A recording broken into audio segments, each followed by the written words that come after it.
Canada's new public health doctor refused to call fentanyl dangerous, not risky or deadly, not even harmful. This is what happens when public health gets completely captured by the safer supply cult, openly enabling toxic, highly addictive poison while Canadians die in the streets. Let's dig in. Is consuming illegal fentanyl safe? Yes or no? Dr. Reimer. Thank you so much, MP, for the question. The Conservative MP and Shadow Minister of Health Dan Mazier asks Dr. Joss Reimer, that's Mark Carney's brand new Chief Public Health Officer, a simple yes or no question. Is consuming or injecting illegal fentanyl safe?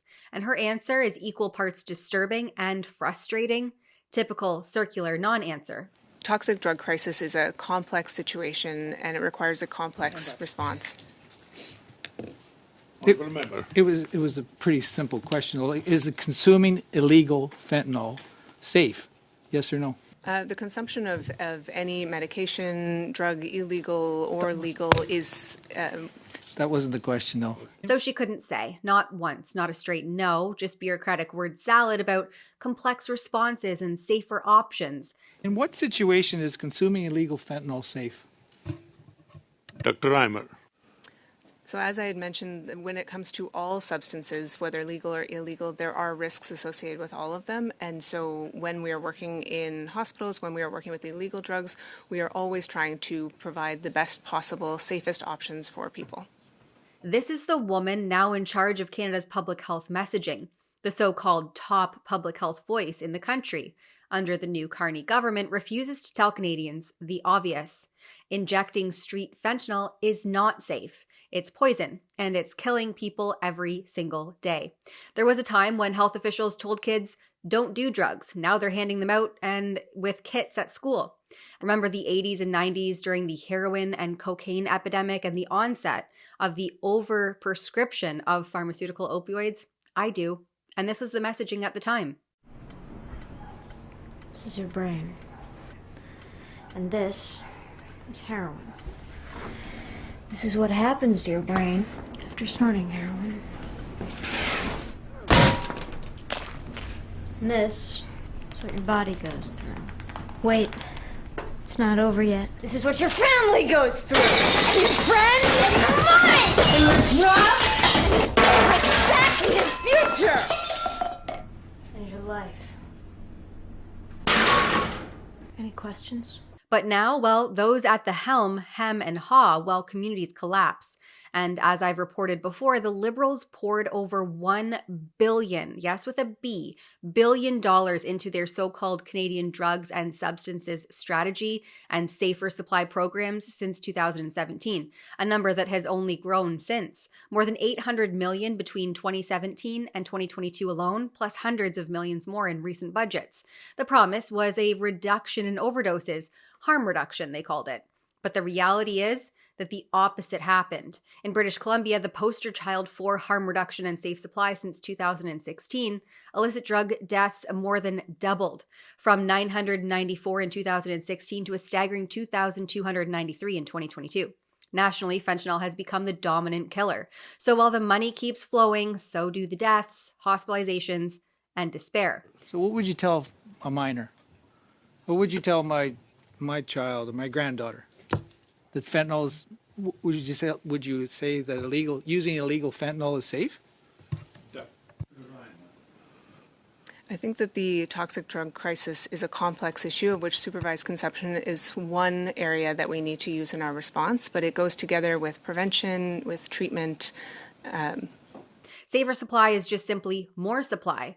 Prescribed drugs diverted to the street, toxic fentanyl still everywhere, public spaces turned into open-air drug markets, and families watching their loved ones deteriorate, while Ottawa and bureaucrats like Reimer call it complex and cry about access instead of abstinence. Honourable Member. I honestly can't believe you can't answer that. Why can't you answer that question?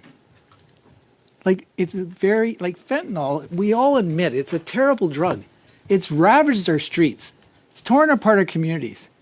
And it's government policy that's enabling it. It's enabling these consumption sites.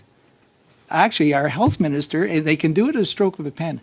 Why won't you admit that using fentanyl next to children is not good. It's not good for the Canadian public. It's not good for our families. Why won't you admit that? And while the body count keeps rising, according to the latest Health Canada data, an average of 16 Canadians are dying every single day from apparent opioid toxicity. That's over 5,700 lives in just the last 12 months. Since 2016, more than 55,000 Canadians have been lost to this crisis, and it disproportionately affects young men. 74% of these deaths are male, hitting men aged 30-39 and 40-49 the hardest, guys in their prime with jobs, families, and futures. Opioids are now one of the leading causes of death for young men in this country. Well, officials in Ottawa play word games instead of saying the truth out loud. It's not really compassionate care, it's ideological capture. The same people pushing supervised consumption sites and safer supply won't even admit that highly addictive and potent fentanyl is unsafe, because that would undermine the entire harm reduction experiment. They've worked to normalize addiction instead of fighting for recovery.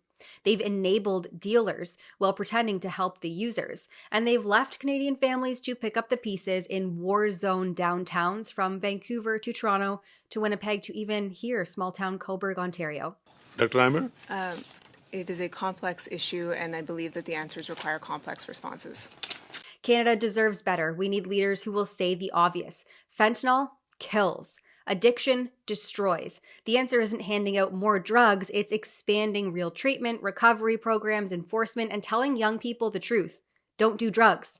Dr. Reimer and this entire failed approach need to be held accountable. If you're as fed up as I am, share this video, demand better from Ottawa, because our kids, our communities, and the dozens of lives lost every single day deserve it.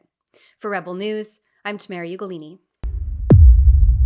At fixourcities.com, you can find reports that highlight the despair and the destruction harmful drug use has had on communities. Check out our reports there and support this kind of journalism if you appreciate it at fixourcities.com.